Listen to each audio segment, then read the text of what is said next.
Hey everybody out there in internet land, welcome to Broadway.com's Live at 5. It is Tuesday, September 25th. Happy opening to Bernhardt Hamlet, the American Airlines Theater this evening. I am Ryan Lee Gilbert. What an intro. I'm Beth Stevens. And we are joined here in the studio by the wonderful Caitlin Moynihan. Hello. And we have a wonderful guest. That was very dramatic. We have a wonderful guest with us today. One of our all-time favorites, Linda Mugleston, is here to chat with us about My Fair Lady and all sorts of fun stuff. But we will talk to her in just a second. Let's talk about today's top 5.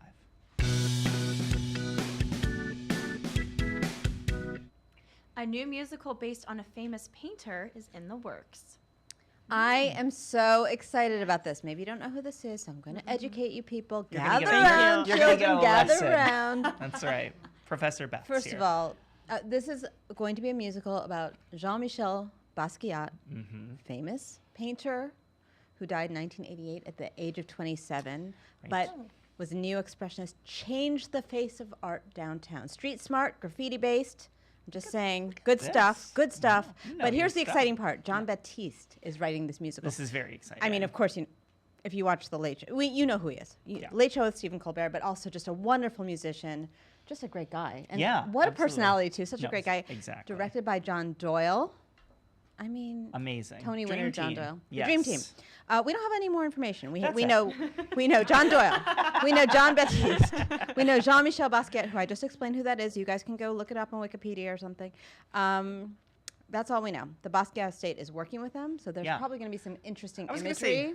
This feels like the fact that they're working with them is a really good sign. The fact that the design is going to be amazing. Yep. And also, this is something that's been kind of like in the works for a while. In the works. John Doyle's taken it by the bull by the horns. Creative team will be announced. Productions. Look, we don't know anything. That's all I'm saying. We don't know. These three amazing people. Yeah. That's what it's going to be. I'm excited. Me too.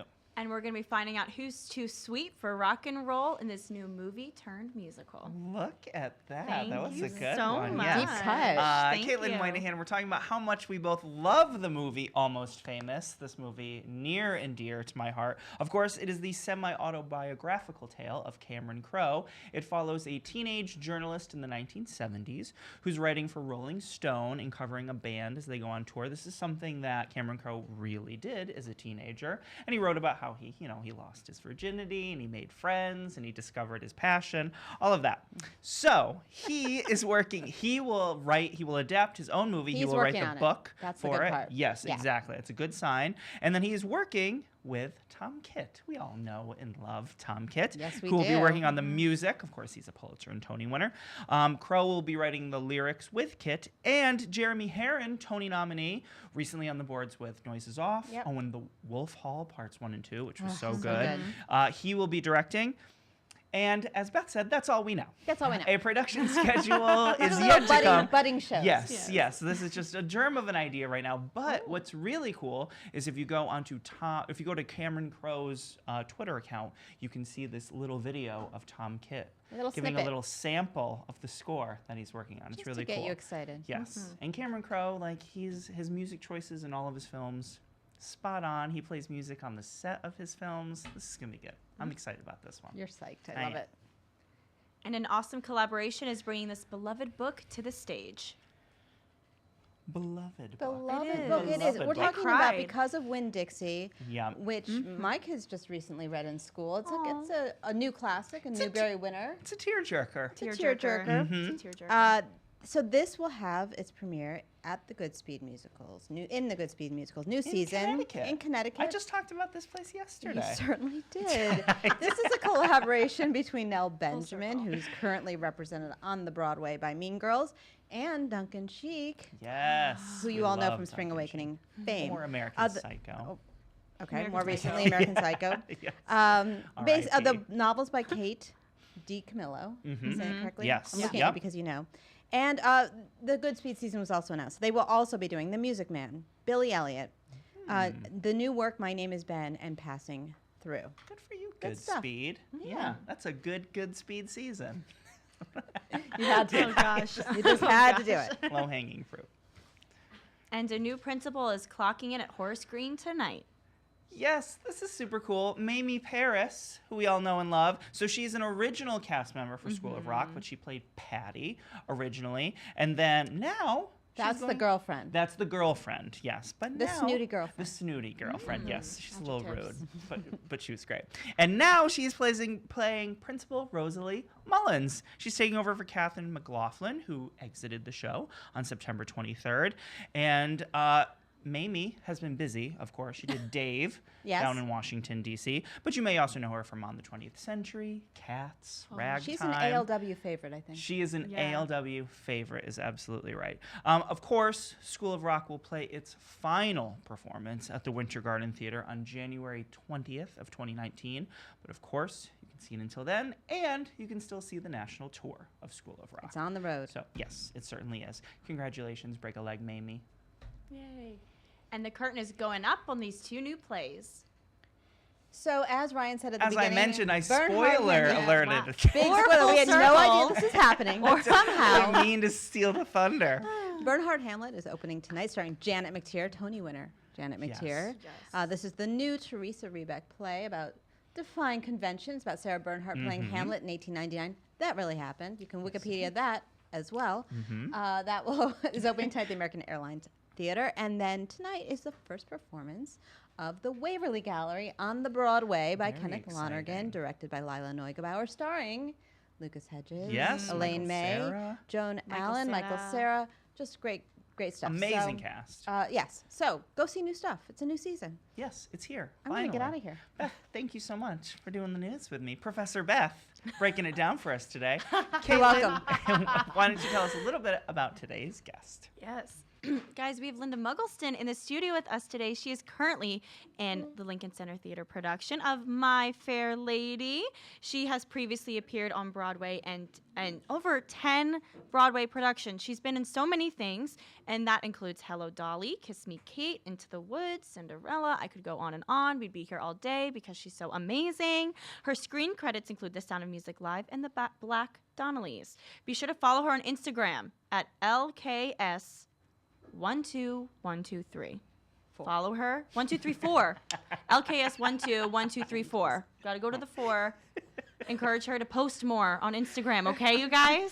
And leave all of your questions in the comments down below. Please welcome Ryan and Linda. Linda Mugleston. Hello. Hello. Welcome to the Broadway.com studio. Thank you. It's so lovely. Thank you so much. Thank you for being here. We're so excited welcome. to chat with you. You are in My Fair Lady, I am. the Vivian Beaumont Theater. Yeah. How are things going over there? Well, no, it's fantastic. Yeah, it's yeah. just, it's fancy a little bit. It you is, know, yes. it's kind of Even fancy. saying that name. I'm in My Fair Lady at the Vivian Beaumont Theater. Yes, Theater. exactly. It's no, it's fantastic. We have such a great group of people. You do. Rosemary Harris just started. That's right. With us. Yeah. She is just A legend. oh my gosh, like theater royalty. Absolutely. And Yeah. she's like ethereal.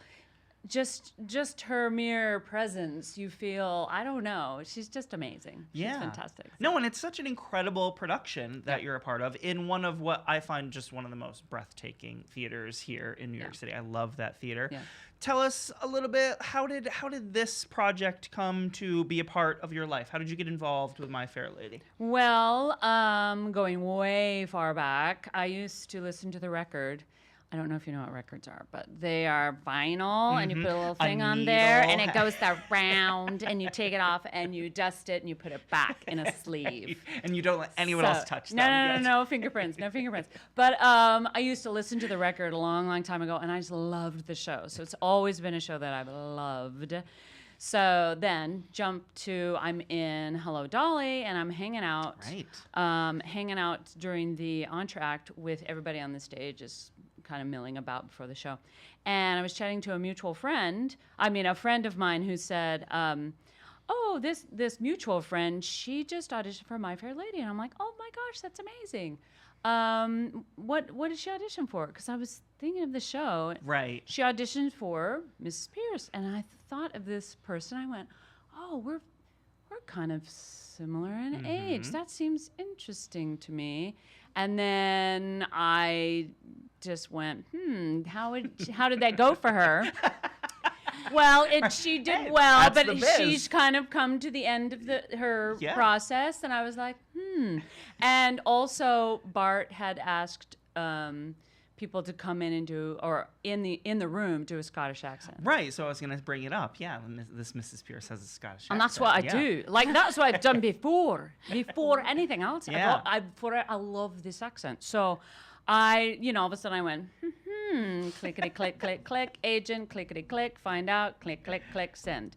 And then I, had an audition. Yeah. Went in. Nailed did it. the thing. I don't know. I didn't think I nailed it. But I mean, this is what it was. I had a fantastic time. And I was so excited and so kind of like, this is like my jam. So I feel fabulous, regardless of how it comes out. Right. You know what I mean? Sometimes you're like, I'm not quite right. I was like, I am on this thing. Yep. And I just felt fantastic. Had a callback. Was in the elevator going down to the callback, and this gentleman got on the elevator with me. And he said, "Are you auditioning today?" And I, of course, went into the dialogue. I said, "Of course. What else would I be doing here? I'm going down here to audition for Mrs. Pierce, the role of Mrs. Pierce." And he said, "Oh, nice to meet you. I'm Andre." And I'm like, "Well, nice to meet you, Andre." Not a clue. Not a clue. Not nary. I don't know people and names and things. I'm like, "Oh, nice to meet you. Well, I'm really excited about it." Blah, blah, blah. I'm just going on and on and on. And then I told him how I should be playing Henry Higgins because I know all the lyrics and blah, blah, blah. And we're walking. We get down to the floor where you audition. We're walking. He's still walking. And we're walking. And then I kind of like in the green room area, kind of like stop. And he walks, opens the door and goes in. I'm like, oh. Get on my phone. Andre Bishop. Head of Lincoln Center. So. Well, you know what? Very good. It all worked out. I was fine, but I mean, I was basically just kind of an idiot in the elevator. Well, you're not an idiot on stage. You're killing it on that stage. It's so much fun. You're so funny with just your glances, with just the little moments. Like it's hard to upstage Higgins, but I don't drawn want to be. you. I don't want to be upstaging because I think you could gnaw a little bit on this scenery. You could gnaw, but I feel like I hope anyway. The character is very observational, so she can't say how she really feels about things, but her eyes perhaps will betray her. Yeah, and or. Just you can see what she's thinking about. Exactly. And your director, you're the steward of your ship here, Bart Scher. Some adjustments to this production of My Fair Lady. Nothing major. It's still that, but just some choices made with this production that really bring it into this century, these times that we're currently in. What did you think about all of that as that was coming together in the rehearsal room? Well, yeah, I mean, Bart is like. Brilliant is the word. Brilliant. But I've always, going back again to listening to the vinyl. Take it out, you put it on, the needle goes around. Just backing that up in case people. Anyway, I always remembered Henry Higgins and his like bombastic things and the rhymes and all those patter songs. And as a child, I was like, oh, that's fun. But now, and in this new light, or as an adult, he's just a child, a petulant, crazy, like, child. And it really is a woman's story. That's what I guess I didn't know, perhaps, or didn't really think about in depth. Right. You know what I mean? It is a woman's story. She's the one who has decided to make this leap of faith or better herself.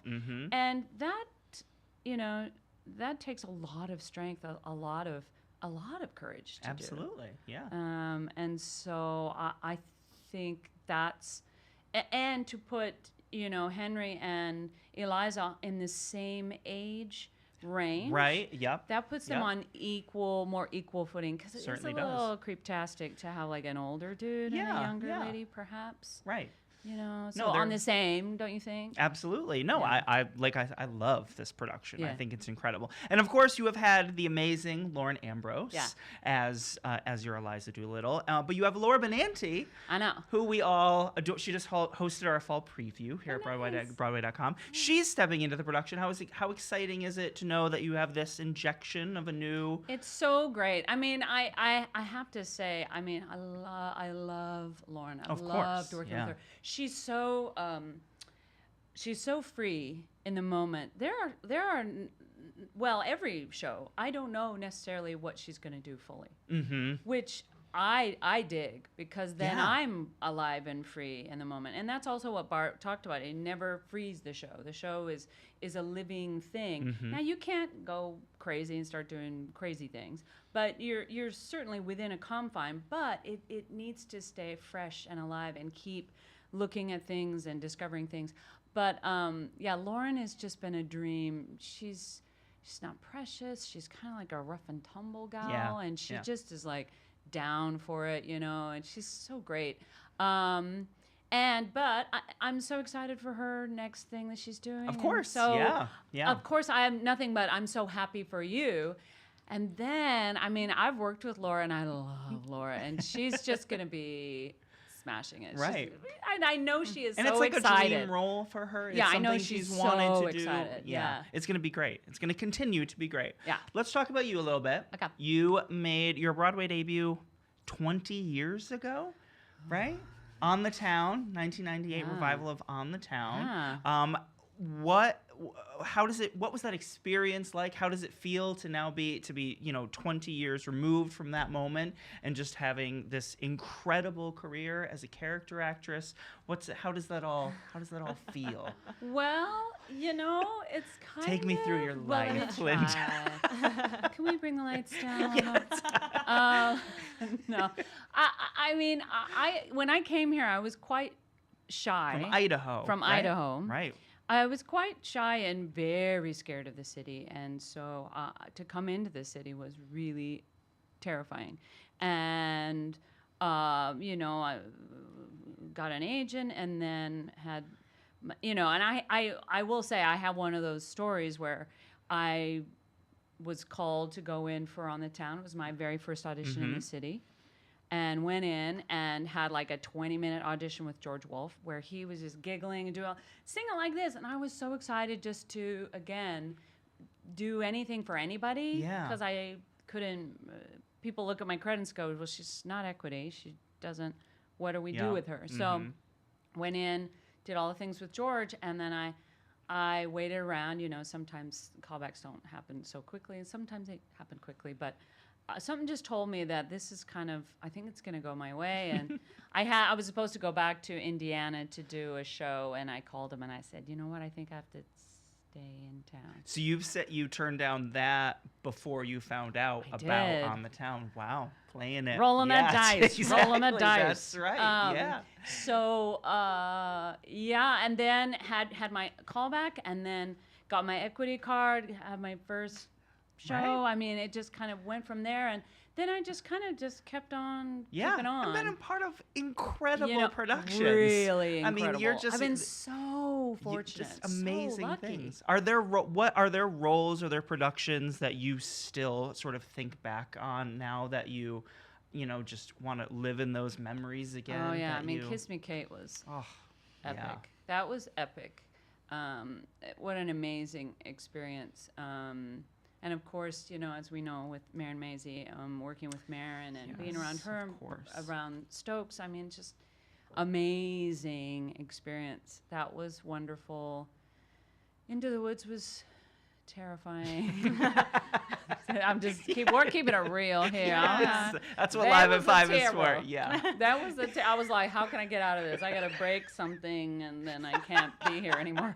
It was a little too much to learn. Yeah. Let's just say that. Because I- I yeah. stood by for like the witch, the baker's wife, Jack's mother, Cinderella's mother. Just No. no. The answer is no. It was terrifying. Right. But I learned a lot. I learned about myself and all that. I'm trying to think what else. 9 was pretty special. Yeah, I bet. That was I kind of bet. a cool. Absolutely. That was a cool situation. Who else? And I mean, Anything Goes was such a big, like, Yeah. I love Anything that Goes show. with, and I got to tap dance in that. Yes, And I said, well, yeah. I said to Kathleen Marshall, I said, listen, you can just paint the bottom of my shoes silver, so it looks like I have tap shoes on, because I don't want to mess up the tapping, but I'm trying to learn how to tap and do it well. Right. And she's like, we're not painting anything. You're going to be tapping. So I got with the dance captain.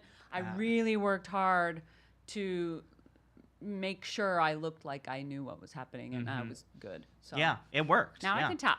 And before I turn it over to Caitlin and some of the questions that I'm sure are being asked by our viewers, I was just wondering, what is it when you get one of these characters that you're working on? Where do you start from? Is it a voice that you latch onto for one of these characters? Is it a movement? Is it what? Take me through because you're just such an incredibly gifted character actress, truly one of the best. I so just want sweet. take me That's so inside kind. your. Where do you pull it from initially? That's so kind of you to say. Well, it's true. I mean, I would think I hook in better when it is some sort of I love a dialect. I love me a dialect. That can kind of hook you in, especially with this character. Totally hooked me in. Right. For that. Yeah. But it does start with reading the text and just kind of letting whatever come into you. I mean, I have covered those, so I've covered a bunch. So some of that stuff has been kind of already laid out. Sure. You know what I mean? So then I can jump off, springboard off of those, what those wonderful gals did with the role. But yeah, I mean, it might be a voice thing. It definitely is a physical thing. That's what? Outside in? Is that the Yeah. acting term? You know. I don't know. Whatever is outside, then you do it and say it. I don't know. But yeah, it comes from. Yes. It's blessed. Yeah. Yes. Yes. Caitlin, what would some of our viewers like to know? Yes. So Jake would like to know, what was the transition like from going from Hello Dolly to My Fair Lady? Well, Hello Dolly was a fantastic, crazy, wild, wonderful ride. I knew a ton of those people going into it, so I was so excited. I'd see all the people that I know and love, but it was just wild. Just a nonstop machine, was that show. Wild. Yeah. And because the audience was so excited, and we're talking about an icon, not an icon, international icon. With Bette Midler, and that energy of they see a little bit of her shoe. I don't even know. They go insane. Yeah. And that energy was unlike anything I've felt. And that was show after show after show after show. So that was wild. My heart broke a little to go from Hello Dolly to My Fair Lady, but I was so excited. I didn't want to leave everybody, but I was so excited for the new adventure, So there is a little moments of kind of like, oh, I'm feeling nervous, and going over to My Fair Lady and being with, Lauren and this really cool Brits and all the things, and you know what I mean? I was like, am I supposed to be here? I'm not sure. But you know what I mean? A little bit. I was a little nervous about that. And then we worked it out. But does that happen to you? Do you find that you are scared for your next project all the time? Is there always that little bit of nervousness about the next thing, or, and is that important to always have? Not, you mean if there is going to be a next project? If you are you always a little scared moving on to the next project, or some? The unknown a little bit can be a little like not off-putting, but get you off set. Throw you off a little bit. But I was also so excited. I think until I see kind of a little bit of the lay of the land, and then I can go, all right, I got this. Yeah. Like Harry is just the most delightful. He is so silly and kind and wonderful, that it just, he kind of set the tone. And Lauren, too, she just kind of was like, we're just going to check this out. Play. So then I went, all right, I can relax. Gotcha. Yeah. Love it. Oh, okay. So Chris asks, what role has challenged you the most? What roles challenged me the most? That was in Scottish. You know what? My speech is forever going to be altered. Yes. I think it will. My O vowels and my U vowels are very strange now. I know it.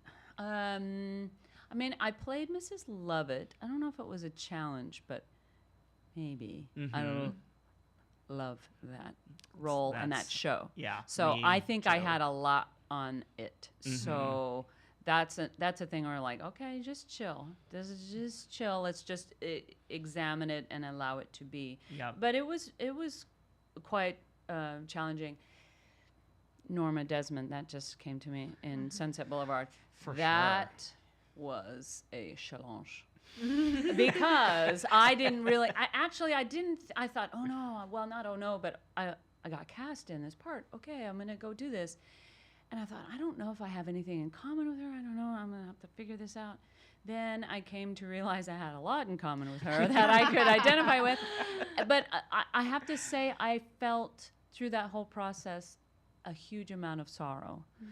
Because that character is she has so much emotion. But then you're belting, crying, changing your clothes. Belt, cry, change your clothes. So I was exhausted all the time. But It's my favorite take I on mean, I'm Norma. just saying. Well, isn't that right? You're absolutely right. No, you're absolutely Give an eye, right. do a hand, and then, Change- whatever, change the hair, whatever. But that was probably the most intense. That sounds right. Yeah. Yeah. That makes sense. And I think we have time for one more. Let's do one more question. So you have covered and understudied and stood by for a lot of roles. What is the craziest experience or least amount of time you had to prepare before going on for a role? Well, we know Into the Woods was an Yes. experience. An experience. An experience. And a challenge. A challenge. Yes. Well, my very first in On the Town. I covered Leah Delaria, Hildy. And this was when I was so very green, so green. And so I didn't know things. After that, I knew things. And I know things now, right? That's what happened to me. Because I didn't know about really, I kind of knew stuff, but I didn't really. Now, whenever I start, well, in the past when I was understudying, I would hit the ground, everything down. First day of rehearsal, everything down that I could have down. Right. You do not wait. You don't wait for anybody to teach you nothing. You get on it. You get it together. Because from my first experience, which was I was at home, and we hadn't started understudy rehearsals yet, but even so, I didn't really know that much. Yeah. I was at home, and I was making caramels, and I was rolling them up for everybody in the cast, and I was cutting them, and I was chopping them, listening to music, all cute, and they called, and they said, Leah's out tonight, so you're on. I'm like, what? They're like, you are on. Making caramels. I'm rolling caramels for everybody for the Christmas party. How could that be? And they're like, well, you need to come in. And I'm sweating. I went in. I know, right? Oh, dear. I went in, and I was really, I have two stories like this. I was really kind of just, I didn't know. I did the best I could, but it was not good. And Jesse Tyler Ferguson, we would be on stage in the second act, and while we're doing like our dancing, he's telling me the blocking on stage in front of the people, because I didn't really know. And he's like, you just go down to 2 left, and then you're gonna go over to like 2 right, and then you exit out 3 whatever. I'm like, on stage during the performance, what are you even doing? So that's You nailed it. post-traumatic stress disorder from that. Yep. And then Wonderful Town, that was also intense, because I was on for Donna that first weekend of previews. Ooh. And that role, you just That's you don't really cry, but Right, you that's a belt and beast. change your clothes and then Right. do comedic bits, like do all those things. And so that was really really intense. Well, Yep. it's, you know what? Thank goodness it was you doing Yes. it. It all worked I out. mean, And here, and we still have you. doing the best And we I love can. you. Linda, thank you so much. Thank It's been so wonderful you. chatting with you. It was Thanks. such an exciting day for me. Yay. Go see My Fair Lady at the Yes. Vivian Beaumont Theater. It's an incredible production, amazing cast. You are welcome here anytime. Please come back. Remind everyone where they can follow you on Instagram. You're going to Oh. step up your game. Yeah. So, I'll try. so It's not my fault. LKS121234. all right. Nailed it. Thank you so much. Caitlin, why don't you take us out?